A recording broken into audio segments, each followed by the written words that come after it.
사실 우리에게 믿음이 없다면 이 세상 살 의미가 있습니까? 저는 그 삶을 살아봤기 때문에 하나님을 믿지 않으면 또 온전히 믿지 않으면 살 의미가 없다고 생각하고 지금껏 살았습니다. 우리는 매일 날마다 떡을 먹습니다. 그 떡은 썩는 양식이 아닌, 입으로 들어가는 떡이 아닌 생명의 떡. 누구나 세상 사람들은 떡을 먹습니다. 하지만 우리는 구별된 떡을 먹습니다. 그 떡이 바로 생명의 떡인 것입니다. 예수님이 우리에게 주신 생명의 떡과 그 떡은 살, 그분의 피, 그 피를 날마다 마시며 사는 사람들입니다. 그것은 하나님을 믿는 자녀들만이 누릴 수 있는 특권인 것입니다. 여기 예수님께서 말씀하셨습니다. 나는 생명의 떡이니 내게 오는 자는 결코 줄이지 아니할 터이요 나를 믿는 자는 영원히 목마르지 아니할 것이다 했습니다. 세상 떡은 계속 먹어도 먹어줘야 합니다. 그런데 그 허무함과 공허함과 목마름은 해결할 수가 없는 것입니다. 그것을 해결하기 주기 위해 예수님이 우리에게 오신 것입니다.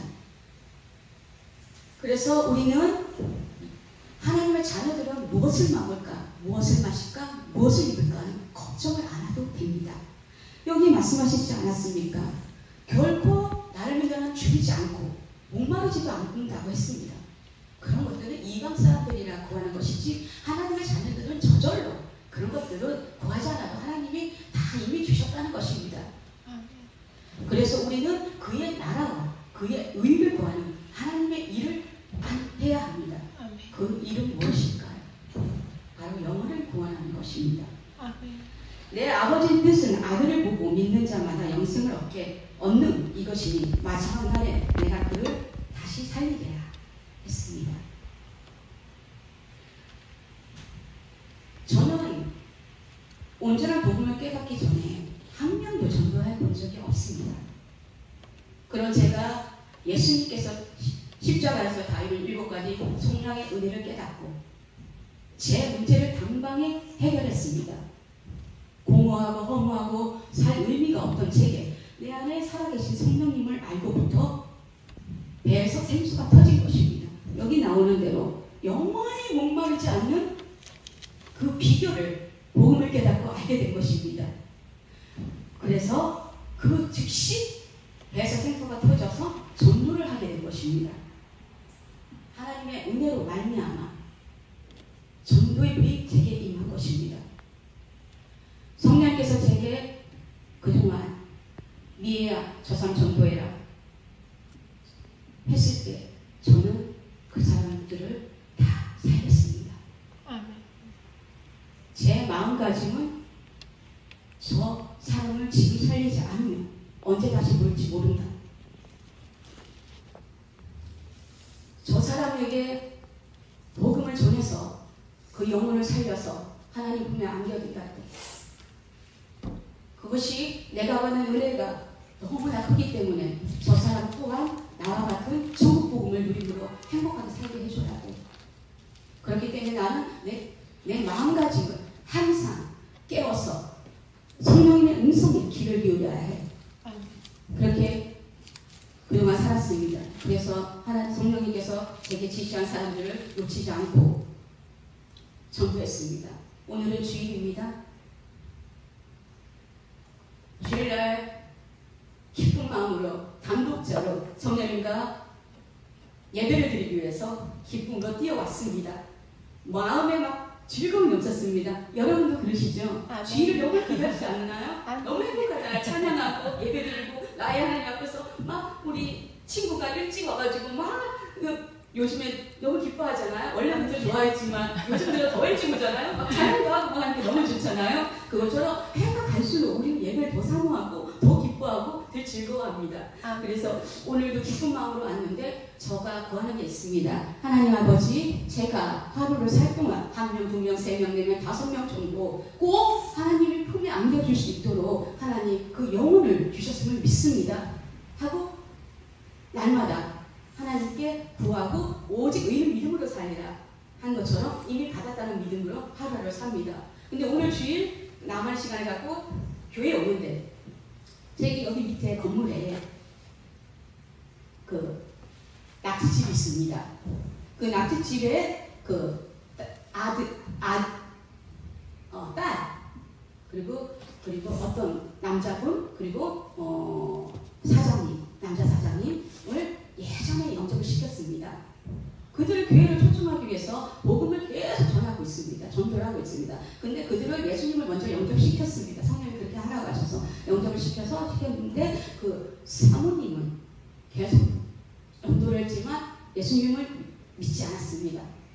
그래서 오늘은 딱 교회로 오는 순간 그분이 물을 씻고 있었습니다. 그래서 성령께서 마음을 주셔서 그분에게 달려가 계속 예수님을 영접하는데 거부를 했지만 오늘은 또 다시금 영접을 시켰습니다. 얼마나 기쁜지 제가 한없이 기뻤습니다. 그분을 구원하기 위해 계속 기도했었는데 오늘 응답이 올 것입니다. 이것만큼 기쁜 일이 있습니까? 여기 마지막 날에 내가 이를 다시 살리리라. 우리는 죽으면 예수님을 믿지 않으면 지옥불에 떨어집니다. 꺼지지 않는 지옥불, 뜨거운 불구덩이에 떨어지는 거죠. 당연히 우리가 하나님의 자녀로서 예수님을 영접시키고 또 교회를 초청하는 것은 정말 중요한 것입니다. 제가 가슴이 아픈 건 뭐냐면 예수님을 영접했는데 그들이 아직 오지 않고 교회를 오지 않고 힘들게 사는 걸 볼 때 제 가슴이 찢어지게 아픕니다. 간절히 하나님께 앞에 구하고 기도하는 것이 있습니다. 하지만 우리는 어떤 사람입니까? 믿음의 사람 아닙니까? 한 번 기도하고 그건 받은 줄 믿고 이미 나았다는 믿고 믿음으로 씨를 뿌렸으면 결과는 주님께 맡기는 것이죠.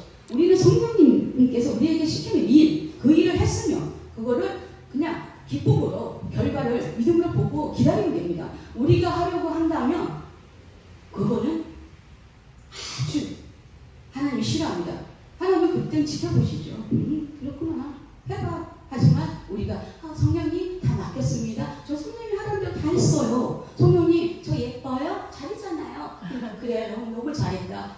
충성된 종아 내가 너를 한없이 기뻐하고 축복한다. 그런 끝인 것입니다. 아멘. 그게 뭘 하려고 하지 마십시오. 우리가 구하는 게 뭡니까 또? 성령이 오늘은 실상의 눈으로 오늘 하루도 모든 것을 실상의 눈으로 하나님의 눈으로 저를 보게 해주세요. 그렇게 되었으면 믿음이라면 실상, 믿음은 바라는 것들의 실상이요 보이지 않는 것들의 증거라. 하나님의 눈으로 실상을 보게 해주신다. 그러니까 우리 하루는 하루하루가 평화가 넘치고 실상을 보게 되면 즐거운 것입니다. 그렇죠. 그래서 우리는 하나님의 이 일을 우리는 해야 합니다. 그 전도부님이니까 모든 일에 섬기는 일 여러 가지 일들이 있습니다. 그런 일들의 기쁨과 즐거움으로 우리는 해야 하는 것입니다.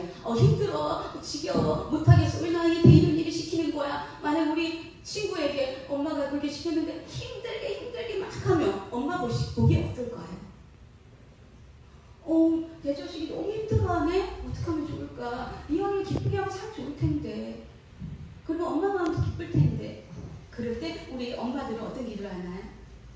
하나님 아버지, 우리 아이가 기쁘게 모든 일을 해주셔서 감사합니다. 믿음의 기도를 하고 또 하나님 우리 아이가 하나님의 일을 마음껏 즐겁게 할 수 있도록 하나님 기쁨의 영이 성령님 즐거움의 영 성령이 임해주셔서 감사합니다. 엄마들은 믿음의 기도 또 하나님한테 간절한 기도 엄마의 기도는 정말 하나님이 너무 기뻐하는 기도예요. 왜냐하면 간절하기 때문에 너무 간절해서 하나님의 가슴을 막 치는 거예요. 응답이 쏟아집니다. 그래서 위일 때부터 지금까지 엄마의 기도는 떨어지지가 않지 않습니까? 아멘. 그렇기 때문에 그렇게 되었다고 믿고 우리는 하나님을 기도했으면 우리 자녀들은 그냥 맡기는 것입니다. 그러면 어느 순간 그게 실상이 딱 펼쳐지는 거예요. 제가 한 번은 한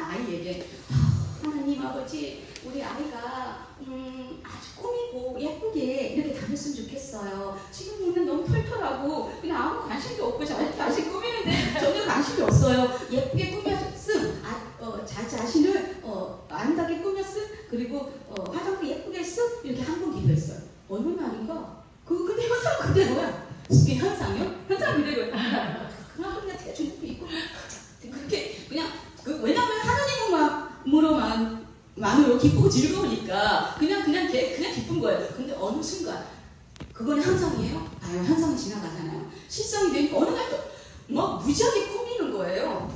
꾸며요. 그렇기 때문에 하나님은 그냥 때를 어떤 뭐든 우리는 기도하고 하나님께 떡 맡기면 하나님께서 그 하나님 때, 우리 때가 아닌 하나님의 때에 응답이 다 이미 온 거예요. 그렇기 때문에 조바심 가질 필요 없습니다. 아멘. 하나님은 우리에게 1분 1초도 늦지 않고 응답을 주시는 놀라운 우리의 하나님, 정말 참 좋은 하나님 아빠입니다. 아멘. 그렇기 때문에 또 우리가 이게 말씀을 들었으면 우리 아이 기쁨으로 엄마가 그런 기도를 했었나? 난 즐겁게 모든 일을 해야겠다. 하나님의 일을 마음껏 하고 즐겁게 하기 위해서 나는 기쁨으로 모든 걸 해야지 하면서 이렇게 하면 하나님은 더 맡기는데 근데 사실은 하나님 일을 많이 하면 많이 할수록 우리에게 기쁨이 더 넘칩니다. 하나님이 기뻐하시기 위해 우리가 뭔가요? 믿음 없이는 하나님을 기쁘시게 못하는 있잖아요. 우리가 믿음으로 막 한단 말이에요. 내 안에 성령님을 의지하고 성령님을 인정하고 성령님을 주인 삼고 기쁘게 일한단 말이에요. 근데 그 기쁨에 우리는 참여하게 되는 거예요. 사실은 다른 사람이 기쁜 게 아니라 우리가 기쁜 거예요. 사실은 우리의 행복을 위해서 하나님을 하지만 하나님의 일을 하지만 사실은 하나님의 일이 우리의 일이잖아요. 우리에게 기쁨이 넘치게 되는 거예요. 그래서 전도사님은 아주 기뻐요. 하나님이 시키는 일이 주면 줄수록 막 기쁨으로 해요. 왜 그러냐? 하나님 오늘도 즐겁게 기쁘고 춤추고 모든 일을 성령이 시키는 모든 일을 즐겁게 할 수 있도록 해주셔서 억만 번이나 감사합니다 하면서 하루를 시작해요. 그리고 모든 제게 일어나는 모든 일들에 감사가 넘치도록 해주셔서 억만 번이나 감사합니다. 이렇게 했기 때문에 어떤 일이 일어나도 좋은 일이든 나쁜 일이든 그냥 감사가 터지는 거예요. 항상 기뻐하라, 쉬지 말고 기도하라, 범사에 감사하라. 이것이 그리스도 예수 안에서 너희를 향하신 하나님의 뜻이라 했습니다. 우리의 뜻은 곧 하나님의 뜻인 것입니다. 하나님이 우리에게 마음껏 하나님께 자꾸만 구하라고 하십니다. 부탁하라는 거지요. 하루를 살면서 부탁하는 삶, 이 삶만큼 기쁜 일이 있을까요? 정말 기쁩니다. 부탁해 보십시오. 이것저것 모든 걸 다 부탁해 보십시오. 하나님 부탁하면 막 들어주기 바빠요. 왜냐하면 너무 기뻐하니까 자꾸만 들어주시는 거예요. 왜냐? 우리가 행복하게 살기 위해서 오늘 하루도 우리의 행복을 위해서 일하시는 하나님이기 때문입니다. 나의 하나님, 여러분의 하나님은 행복의 하나님입니다. 아멘.